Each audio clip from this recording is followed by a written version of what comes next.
Morning friends. आज subject रहेगा political science और आज हम पढ़ेंगे पॉलिटिकल साइंस में राष्ट्रपति के विषय में। देखिए पार्ट 1 में हम राष्ट्रपति के विषय में पढ़ चुके हैं, लेकिन ये पार्ट 2 रहेगा जिसमें हम थोड़ा सा और राष्ट्रपति के विषय में जानेंगे। फिर हम पढ़ेंगे उपराष्ट्रपति के विषय में नेक्स्ट वीडियो में। तो चलिए बढ़ते हैं आगे। तो आज हम देख रहे हैं राष्ट्रपति पार्ट 2। तो हमने पढ़ा था दिल्ली और पुडुचेरी के विधानसभा के सदस्यों के विषय तक। अब हम बढ़ते हैं राष्ट्रपति पार्ट 2 में। राष्ट्रपति का कार्यकाल देख लेंगे सबसे पहले, ठीक है। राष्ट्रपति, हमारा पहला पॉइंट रहेगा राष्ट्रपति का कार्यकाल, ठीक है। अब हम देखते हैं राष्ट्रपति का कार्यकाल। जैसा कि हम जानते हैं 5 वर्ष का होता है, ठीक है। राष्ट्रपति का कार्यकाल 5 वर्ष का होता है। और आगे देख लेते हैं, यदि राष्ट्रपति त्यागपत्र देना चाहे तो उपराष्ट्रपति को देगा। ऐसा क्वेश्चन पूछा जाता है, बनता है कई बार एग्जाम्स में कि यदि राष्ट्रपति त्यागपत्र को देना चाहता है तो वो किसको देगा। तो यदि राष्ट्रपति अपना त्यागपत्र देना चाहे तो वह उपराष्ट्रपति को देगा। देखिए हम उपराष्ट्रपति के विषय में भी आगे पढ़ेंगे, वीडियो में अलग से वीडियो बना देंगे हम।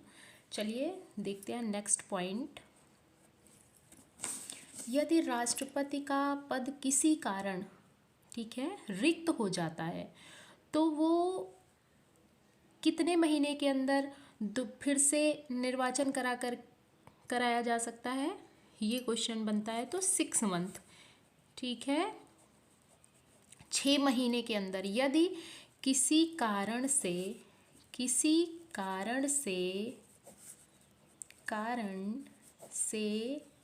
राष्ट्रपति का पद रिक्त हो जाए, ठीक है, रिक्त हो जाए तो 6 महीने का टाइम होता है, उसके अंदर अंदर निर्वाचन कराया जा सकता है, ठीक है। अब हम बढ़ते हैं नेक्स्ट पॉइंट की तरफ। हमने पीछे देखा था ना पकानिकोका द्वयोदशम के ट्रिक के अंतर्गत निर्वाचन, नी से निर्वाचन। अब वही देखेंगे कि दोबारा निर्वाचन, वही वाली हेडिंग है ये, उसको हम समझ लेते हैं डिटेल में, ठीक है। एक व्यक्ति को दोबारा राष्ट्रपति के पद पर निर्वाचित किया जा सकता है। ध्यान से सुनिएगा, एक व्यक्ति को दोबारा राष्ट्रपति के पद पर एक व्यक्ति को दोबारा राष्ट्रपति के पद पर निर्वाचित किया जा सकता है, निर्वाचित किया जा सकता है। परंतु कितनी बार निर्वाचित किया जाए, इसके लिए संविधान हमारा मौन है। परंतु कितनी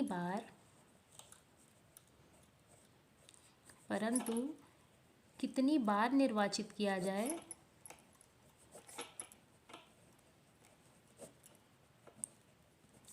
जाए संविधान इसके लिए मौन है।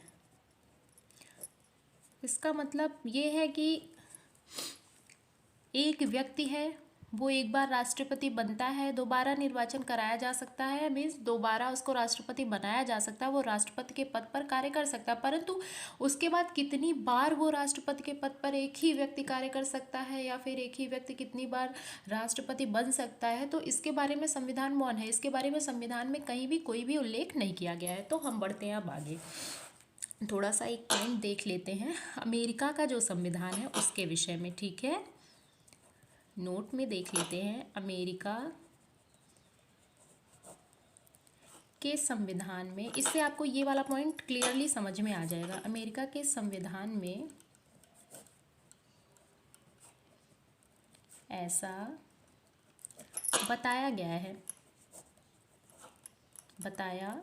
गया है कि कोई भी व्यक्ति, ध्यान से देखिएगा, कोई भी व्यक्ति केवल 2 बार राष्ट्रपति बन सकता है। तो अमेरिका के संविधान में क्लियर ये बातें कही गई हैं कि कोई भी व्यक्ति 2 बार, केवल सिर्फ 2 बार ही राष्ट्रपति के पद पर रह सकता है, परंतु भारत के संविधान में ये स्थिति मौन है। तो अब हम दोबारा तो निर्वाचित किया जा सकता है, बन सकता है, परंतु कितनी बार ये नहीं दिया गया है। अब हमें भी समझ में आ गया, आपको भी। अब हम बढ़ते हैं आगे। राष्ट्रपति की योग्यताएं क्या क्या होनी चाहिए। एक राष्ट्रपति बनने की योग्यता हेडिंग है, देखेंगे आगे। फर्स्ट पॉइंट लिख लीजिएगा, भारत का नागरिक हो,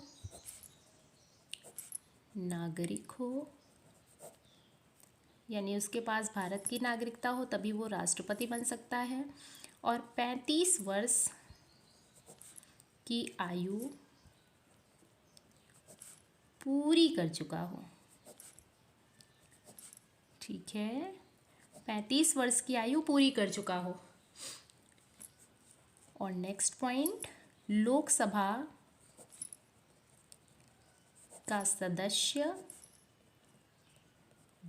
बनने की योग्यता रखता हो। ठीक है, ये 3 पॉइंट देख लेंगे। भारत का नागरिक हो, 35 वर्ष की आयु पूरी कर चुका हो, लोकसभा का सदस्य बनने की योग्यता रखता हो। अब हम नेक्स्ट हेडिंग देखेंगे, राष्ट्रपति की पद की शर्तें क्या क्या हैं। दशा या शर्तें। ठीक है, चलिए देख लेते हैं। फर्स्ट पॉइंट, राष्ट्रपति को कोई भी अतिरिक्त कार्यभार नहीं सौंपा जाएगा। ये शर्तें हैं। राष्ट्रपति को कोई भी अतिरिक्त कार्यभार नहीं दिया जाएगा या नहीं सौंपा जाएगा।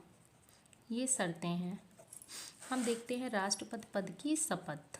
राष्ट्रपति की शपथ, ठीक है, कैसे लेता है, कब लेता है, ये सब, कैसे राष्ट्रपति शपथ लेते हैं, कब लेते हैं, ये सब चीज़ों के विषय में फर्स्ट पॉइंट देखेंगे। राष्ट्रपति को सुप्रीम कोर्ट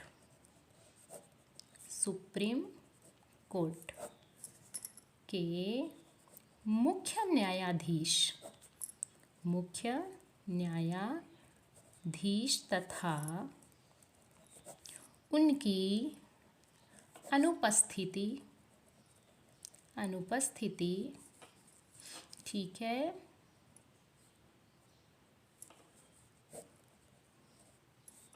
में, ये समझ लीजिएगा, अनुपस्थिति में सबसे वरिष्ठ न्यायाधीश शपथ दिलाते हैं।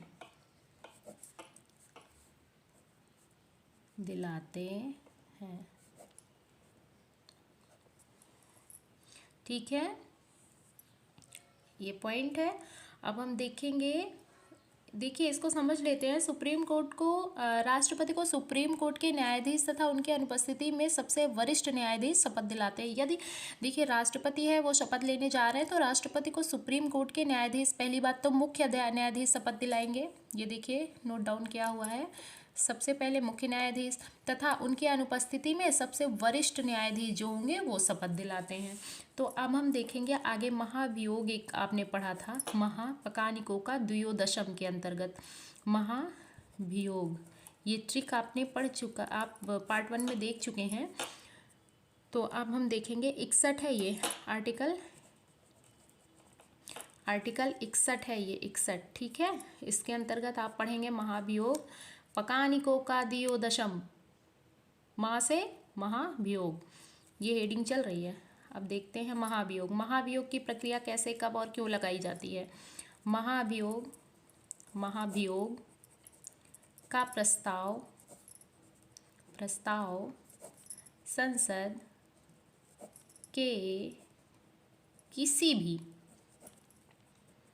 किसी भी सदन में लाया जा सकता है, ठीक है। परंतु इसकी सूचना कितने दिन के अंदर देनी होती है, ये देख लेते हैं। इसकी सूचना, ये क्वेश्चन बनता है एग्जाम में, 14 दिन के पहले देना अनिवार्य है, ठीक है। देखिए, महाभियोग का प्रस्ताव संसद के किसी भी सदन में लगाया जा सकता है, परंतु इसकी सूचना 14 दिन के पहले देना अनिवार्य है, ये बताया गया है। और संसद के किसी भी सदन है, इसको समझ लेते हैं। किसी भी सदन मतलब 2 सदन होते हैं, लोकसभा राज्यसभा, दूसरा राज्यसभा, ठीक है। मतलब किसी भी सदन लोकसभा या राज्यसभा में पेश किया जा सकता है, ये हमने जान लिया, ठीक है। अब हम राष्ट्रपति के विषय में देख लेंगे थोड़ा सा और 2-3 पॉइंट, जिससे हमें क्लियर हो जाएगा। प्रस्ताव लाने के लिए 1/4 सदस्यों की सहमति ज़रूरी होती है। ये प्रस्ताव लाने के लिए, महाभियोग का प्रस्ताव लाने के लिए ये एग्ज़ाम में पूछा जाता है भाई, 4 सदस्यों की सहमति ज़रूरी होती है, ठीक है। और नेक्स्ट पॉइंट देखेंगे, प्रस्ताव पारित करने के लिए दोनों सदन में 2/3 विशेष बहुमत ज़रूरी है। प्रस्ताव पारित करने के लिए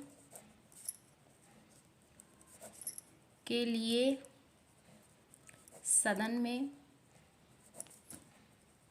2/3 विशेष बहुमत आवश्यक है, ठीक है। आपको भी समझ में आ गया, मुझे भी। अब बढ़ते हैं आगे।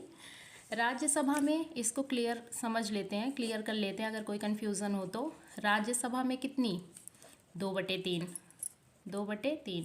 लोकसभा में कितनी, 2/3। देखिए वहाँ पढ़ लीजिए, प्रस्ताव पारित करने के लिए 2/3 विशेष बहुमत ज़रूरी है दोनों सदनों के लिए। यदि राष्ट्रपति नहीं है किसी भी कारणवश, तो उनका कार्यभार कौन करेगा या कार्य कौन संभालेगा, उपराष्ट्रपति। यदि राष्ट्रपति किसी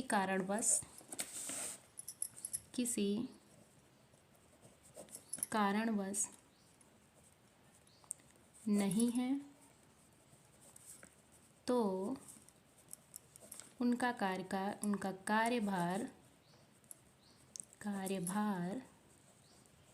उपराष्ट्रपति संभालेगा, ठीक है। उपराष्ट्रपति संभालेंगे। अब देखते हैं आगे, सुप्रीम कोर्ट के मुख्य न्यायाधीश करेंगे यदि उपराष्ट्रपति नहीं है तो, और यदि उपराष्ट्रपति भी नहीं है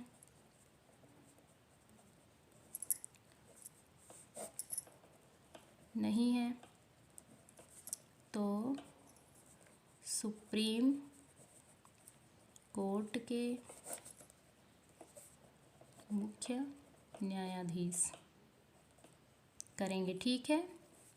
अब महाभियोग की प्रक्रिया का प्रावधान अमेरिका से लिया गया है कि प्रक्रिया का प्रावधान अमेरिका से लिया गया है, ठीक है। अमेरिका के संविधान से